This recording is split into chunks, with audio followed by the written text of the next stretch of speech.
I started caving in fall 2017. I was a freshman at ASU, and I attended a ASU Outdoors Club meeting. I think it was the first meeting, actually.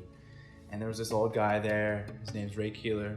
He was offering this trip to go check out Grand Canyon Caverns, and it seemed like a really cool opportunity to go check out some cave, potentially some cave that very few humans have ever been in before.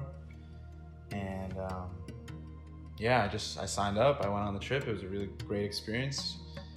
And we actually got into this really cool back part of the cave where there was this strange community of microorganisms living on the walls, and they were actually sampling them.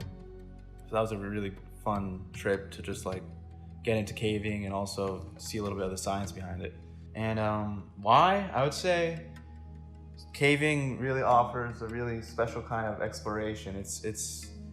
It's like the closest feeling you get to being on another planet, I would say. It's just totally foreign. It feels like you're on some alien world when you're inside of a cave. It's dark, it's usually wet, it's usually muddy, it usually looks really weird in there. So it's a fun time. Nowadays I do more like surveying, so we go into cave with instruments and we set up stations and we measure the cave and we create a sketch of the cave, ultimately to try to make a map of it. The favorite cave I visited so far would have to be Blood Cave.